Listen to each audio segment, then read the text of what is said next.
to win a medal at the World Championships. She also won the silver medal at the World Athletics Final in 2005. Now, in an era when Indian sportsmen struggle to compete with the best in the world, two men scripted an amazing run. Leander Paes and Mahesh Bhupathi were yet another doubles pair on the ATP Tour when they got together. But in a space of a few years, the duo scaled unparalleled heights, winning Grand Slams and topping the world rankings.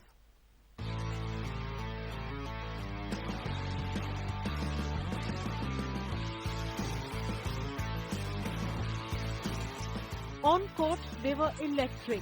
They oozed confidence and reached heights that no pair in Indian tennis had ever reached. Mahesh Bhupathi was the rock at the baseline, pummeling opponents with his booming serve and killer ground strokes. At the net, Leander Paes was among the best in the world. Together, they were called the Indian Express. I saw something in our partnership together when we first played together. And picking him up straight out of college, I said, come on, let's put our time in together. Let's try and covet the #1 ranking in the world. No one really believed that we would, and even he didn't believe that we would. He thought I was crazy. 1998 was the breakthrough year for the duo, reaching the semis of 3 Grand Slams. But it was 1999 when they wrote their names into the history books. Leander Paes and Mahesh Bhupathi reached the finals of all Grand Slams that year, winning Wimbledon and the French Open. They were also ranked #1 in the world. But eventually, when we actually re-evaluated the year, we also felt that we could win Grand Slams in '99 in doubles. So it was a bit unfortunate because we concentrated so much on the doubles. We ended up doing really well, which is something also I'm very appreciative of. So I take it with a double-edged sword. Yes, I wouldn't take back the Grand Slams that we won. We had a superb year, but at the same time, it was at a lot of sacrifice. Following an acrimonious split, both players went separate ways. They briefly reunited in 2001 and won the French Open. They found success with different partners, both in doubles and mixed doubles on the ATP Tour. But in Davis Cup, their record is unparalleled. A win-loss record of 22. They united as recently as the Doha Asian Games, where, as expected, they won gold. Well, that's it from us. It's been a pleasure going back in time and revisiting the glorious moments of Indian sports. Thanks for watching. Goodbye.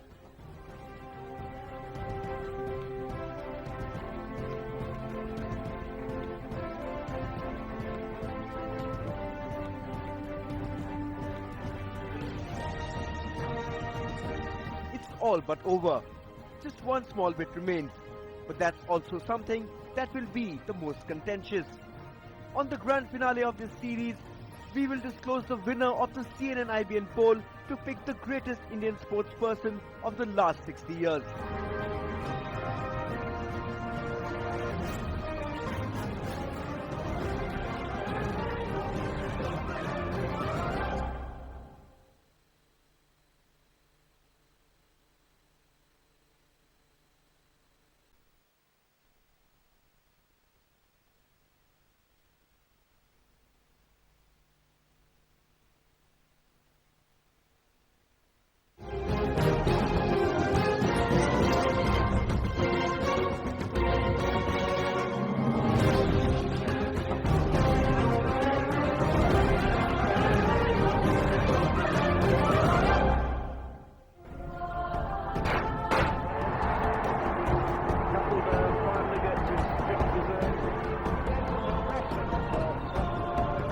Six decades in 6 weeks. It's been a memorable journey, looking back at the defining moments of Indian sports since independence.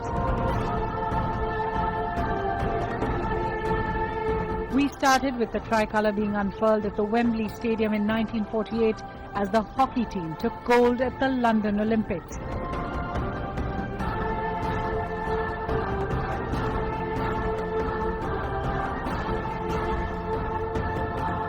On our last show, we looked at the sports stars of the future. Now the time has come to go a step further. Today, as we celebrate the 60th year of Indian independence, it's time to reveal the results of the exclusive poll on IBNlive.com. Over the next half an hour, we'll reveal who you, the viewer, has voted the greatest sportsperson of independent India. Let's take another look at the nominees. The Flying Sikh, Milkha Singh. the Little Master Sunil Gavaskar, the Bangalore Tornado Prakash Padukone, the Haryana Hurricane Kapil Dev, the Payoli Express PT Usha, the Master of the Green Bays Geet Sethi, the Darling of the Crowds Leander Paes, Mr. Consistent Grandmaster Vishwanathan Anand, the Master Blaster Sachin Tendulkar, and the Shooting Star Rajyavardhan Singh Rathore. A power-packed star cast, this list comprises sportsmen and women who have shed their blood and sweat for the country, their performances uniting a nation, bringing cheer with every triumph. So who's the greatest amongst the greats? It's difficult to pick one from this lineup. They're all champions. But then everyone likes an opinion. Before we get there though, let's rewind one last time and look at their achievements. Let's start with the man who gave Indian athletics an international platform. Milkha Singh was a pioneer at a time when a new independent India was striving hard to establish herself in the international arena. Milkha was crossing hurdles of sporting infrastructure to scorched tracks all across the world. The king of the world in 400 meters, he was the original sports superstar. In front of him, the best simply wilted away. The first Indian to win gold at the British Empire Games, soon to be known as the Commonwealth Games. A finalist in the 400 meters in the Rome Olympics, where he was unlucky to finish fourth. That legend lives on even today. So will Milkha Singh win our poll, or will he be pipped at the post one more time? There is stiff opposition in his own sport. PT Usha won no less than 102 medals in her long international career. She was the queen of Asian track and field. More importantly, she was a torchbearer. Usha's success in the sporting arena got more women into sport. Her defining moment came in 1986 when she won 4 gold medals at the Asian Games. She was also an Olympic finalist in 1984, losing out on a bronze by 100th of a second. Missing the medal by a gap, like one stride or something, then you won't feel much. But I missed it by 100th of a second. Actually, I felt very bad, and even now I could not see that race. You know, if I see the race, I feel like crying. But if our country really wants the medal, means no, they could have given all the support, all the facilities for me. But if Usha and Milkha Singh came agonizingly close to an Olympic medal, then this man has that treasured possession in his cabinet. I remember that after Barcelona, I knew that my next Olympics was really to concentrate to try and covet a medal. As I mentioned, my dad's coveted a medal already in field hockey. He got a bronze in 72 in Munich. That's the biggest dream that I've ever had, is to play the Olympics, 1, and 2, to get an Olympic medal. Leander Adrian Paes, bronze medalist at the 1996 Atlanta Olympics, a man who lifts his game when playing for the flag. Wearing the Indian jersey and playing with the Indian jersey is something I've been brought up with from the age of 5. First my parents, my dad, then my mom, and then my own. So there is no greater joy in an athlete's heart or an athlete's performance than to play for a country. And for me to play for 1.2, 1.4, whatever, 1.6 billion people really is wind beneath my wings. I'm very honored to play for India. I feel that honor. I use it as strength rather than pressure, and it shows in all my performances. I don't think I could have been the second best Davis Cup record holder in the world ever if I didn't look at it as strength.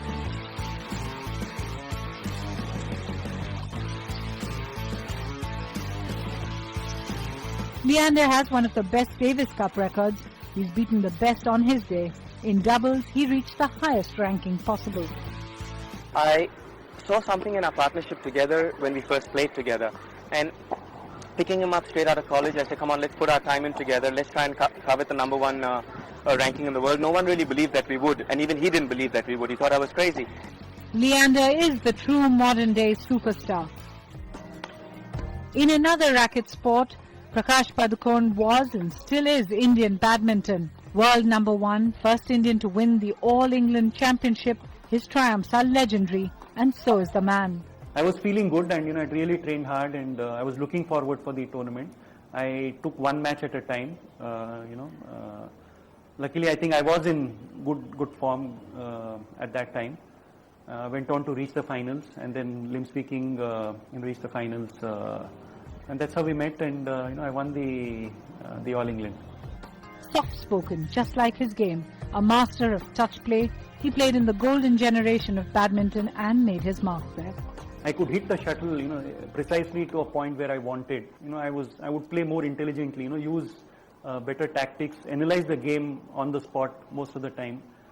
And that's how I try to make up for, loss of speed and power and fitness. So will any of the four greats win the IBN Live poll for the greatest Indian sports person? Well, that'll unfold as the show progresses.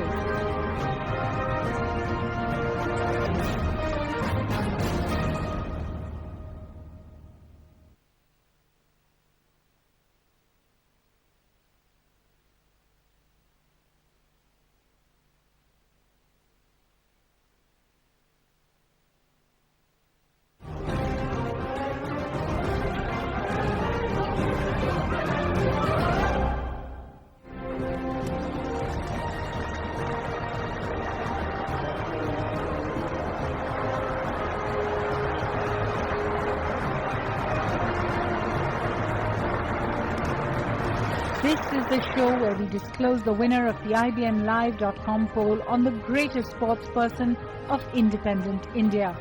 We've looked at 4 of the nominees. Now let's move on and look at the cricketers. What better way to open this segment than with an opener? They didn't make them better than Sunil Manohar Gavaskar. A phenomenal debut. He didn't flinch in the face of the fastest bowlers of his era, perhaps the most fearsome of all time. Sir Viv Richards once told him, "It doesn't matter, when you walk into bat, the score is always 0. Gavaskar's reply, 236 not out, his highest test score. He was the rock of Indian batting all throughout his career, the first man to score 10,000 test runs, an average of 51. What those numbers don't say is the number of times he actually saved test matches for India, in a time when Indian batting was most vulnerable. If Gavaskar was the little master, then our next nominee has been acclaimed as the master blaster.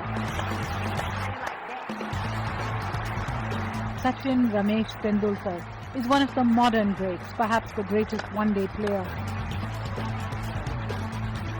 You're under tremendous pressure all the time because you've got to deliver. And obviously when people look up to you and expect big things from you. So it's nice to be under pressure at times, and that keeps you on your toes. And when the time demands, it does push you hard enough so that you can deliver at the right time. 15,000 plus runs, 41 tons. Even in test matches, he holds the record of the most number of centuries, an incredible 37 tons. No Indian has dominated bowling attacks better than this man, a fact made apparent by the words of Sir Don Bradman.